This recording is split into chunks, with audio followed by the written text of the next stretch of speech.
Bismillahirrahmanirrahim. Assalamualaikum warahmatullahi ta'ala barakatuh. Alhamdulillah Rabbil Alamin. Wassalatu wassalamu ala syarfil anbiya wal mursalin wa ala alihi wa sahbihi ajma'in. Alhamdulillah, we're going to continue our video, and in the previous video I have explained to you how the interlinkages between our hippocampus and our amygdala and our brain, our forebrain, alright, how this has been affected by the neurotransmitters, and notably serotonin, GABA and noradrenaline, and how these are affecting our, in terms of our physical existence on this earth, how our intake of junk food, fast food is affecting our microbiome in our guts, in our large and small intestine, and in the stomach, in every aspect of our life, how this interaction is affecting the production of serotonin and also the production of stress hormones, which affects our anxiety and depression. So basically this whole integrated approach from the physical aspect, the mental aspect, emotional aspect and spiritual aspect must be worked out holistically. Alright, so from the Islamic perspective, we have explained that we have influences at the spiritual level, that we are influenced by our physical environment. As you go to our model, you can see our model here, post-Islamic psychology model. This is the first model in the Muslim world. You must master this model, because this model gives you the whole idea of how the environment, there are three environments. The first one is the environmental aspect of our physical environment. That means all aspects in terms of our genetics, in terms of our food, in terms of our guts-brain interaction, in terms of our facilities, physical facilities and so on. Then we have the second environment, that is the social, intra and intersocial environment, in terms of how we exist on this earth, in terms of our friends, our families, our society, our state, the input that we get from the background of our social well-being, or whether we are abused as a child or not, and so on. So many of these things, all right? And then we have what most important is the inner speech. And this inner speech comes mostly from the spiritual aspect. That means Allah has given us al-ruh, that is our ruh. Allah has given us al-qalb, that is our heart. Allah has given us our akal as the intrinsic basic existence. The moment you are created a human being, you differentiate yourself from the apes. That's why if there are this idea that, oh, we have to model ourselves with the apes, that is regression, not progression, because Allah has created us beyond the physical plane, and our spirituality has this inner speech, and this inner speech can be molded towards a higher level thinking or a lower level thinking. A lower level thinking is like thinking of a monkey. For example, if you have, say, a group of monkeys, you see those big monkeys, and you say you throw one banana, who will get that banana? The biggest alpha male will go and grab, and then, assuming that beside that big alpha male, you have this poor deformed monkey asking for that. Does he get it? No. The alpha male will just shoo away that deformed monkey and eat himself. So that is the level of anxiety at the animal kingdom level. Are we replicating our life based on this animal model, which what the so-called evolutionists are trying to propound, or are we having a higher level thinking? And Allah tells us that we are created for a higher level thinking. Thinking of what? Thinking of our existence in this world, and thinking of our existence in the realm beyond space and time. For the monkey, it is just living in the realm of the physical world. If I can get the banana, I grab, I eat, I live. You die, that's your problem. Alright? But human society cannot be modeled based on the simian or the ape-like characteristic of anxiety, because the monkey that is doing that, it is his own anxiety about his own existential existence. Alright? But for human being, we must have a higher purpose and meaning. And unfortunately, the highest fear that you see in the world today is at this level. Alright? The physical existence, it is what? The fear of death.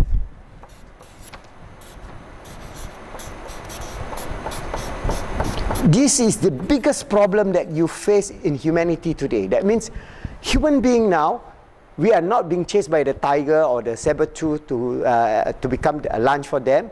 We don't have that problem anymore. So automatically, we should have less anxiety. But it is the opposite. All right, that's why now you have among the rich, the super rich, they are dying. But they have all hope only in a physical dunya. So they take all kind of anti-aging therapy, they go to all kind of operation to keep themselves young. So they have this whole generation of trying to keep themselves young. Well, they may look physically young, but their organs are all dying, and at the age of 80 or 90, they go back, finish. But because of that fear of dying, that becomes the greatest anxiety for modern materialistic society. So we are creating millions and millions, in fact billions of people who just fear death. Whereas death is a process for people who understood the whole idea. There is no anxiety if you reach a level of spiritual enlightenment. That means when we have at our heart, we know of our servitude to Allah subhanahu wa ta'ala, that we have been created for a higher purpose, not just to be monkeys, but to be a human being full of love, full of sharing, full of caring, full of meaning, full of peace and happiness. As a society, as we live, we interact, the social interaction, we get the joy of interacting with our friends, our family, our children, our grandchildren, trying to build a happy, healthy, societal, family and societal basis that will lessen anxiety. Because other than that, you can take all kind of preventive measure. For example, now we are talking about CBT, cognitive behavior therapy. We are talking about behavior activation. What kind of behavior activation we are talking about, for example, at the spiritual level? None.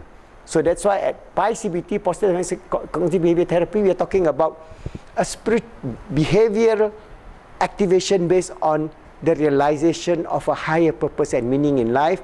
And when we can transcend that, at the cult, at the heart, at the emotional level, we are at calm. When you are calm, then you have less anxiety. If you know, if all of us accept the fact that we are going to live on this earth and we are going to pass this earth, we are going to die and leave this earth. But if you understand that this earth is just a passing phase of a total phase which is ordained by the Creator, through the whole idea of Islamic metaphysical ideas, then you know, okay, we're going to live, inshallah, for 80 years, and then we'll leave this earth. Our children, they will grow up, they also will live to 80 or 90 years or 100 years, and they will leave this earth. But we are not dead, because from the Islamic perspective, when you leave this earth, you go to another earth, not in the physical sense, a spiritual existence, beyond space, beyond time, of beauty, of peace, of tranquility, of happiness, of joy, of heaven. That is the possibilities that has been offered to every human being by the Creator. The Lord of the universe have created us to be His servant, to be His Khalifa on this earth, to manifest all His wonderful attributes of mercy, of forgiveness, of love, of caring, of sharing, of all the beautiful 99 attributes that you have.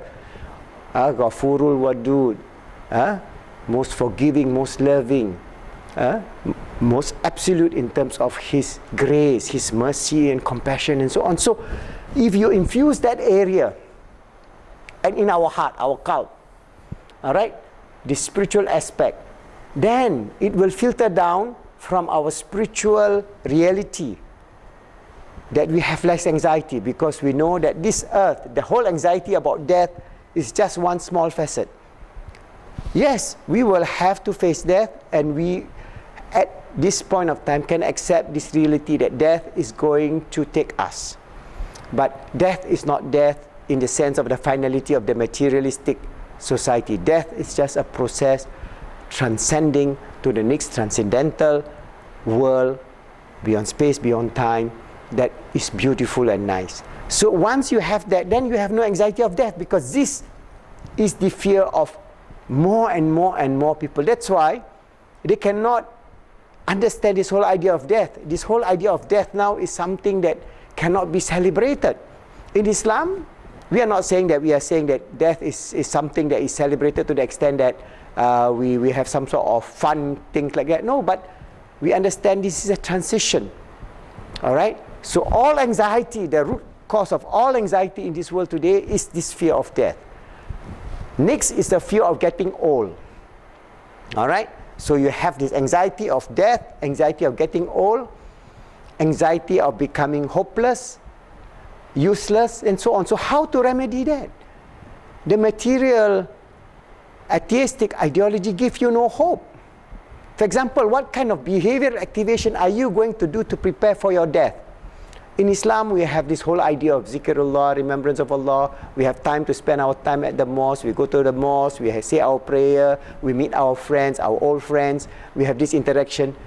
Then our life is full. The meaning is full. So we don't have to worry thinking, why am I living staring at blank space? So you look at all these old people. They are hopeless.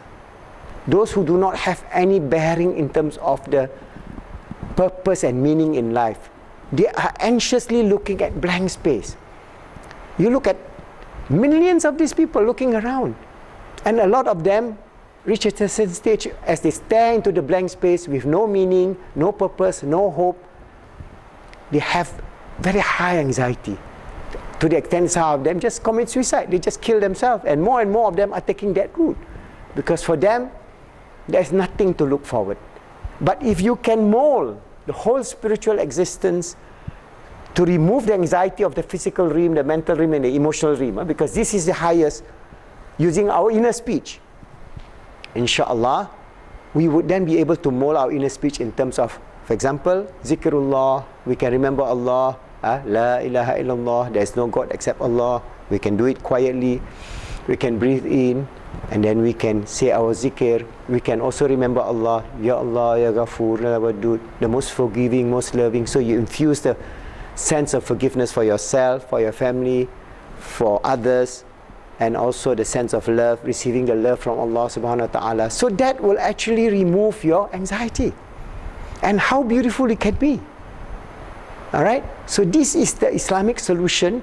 So a lot of our young people who are just being bombarded with this whole shop until you die, buy things until you go to the shopping complex. So I shop, I am. So you go shopping, then I am. You feel manifested or fulfilled because you go shopping and buy all those junk. And then you go to the restaurant and eat all the junk food, all the fast food, all the sugary drink, all those processed things.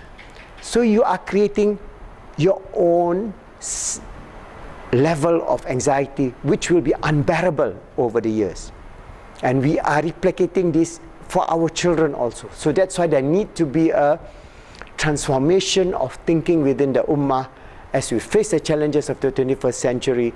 And one of the ideas of positive Islamic psychology is for us to bring in the positive values, for us to overcome the epidemic of anxiety and depression, and live a life of peace, happiness, and success. To be the sincere servant of Allah, to be His Khalifa on this earth, always striving to make ourselves good, helping others to be good, making the world good in the way that is pleasing to Allah, inshallah.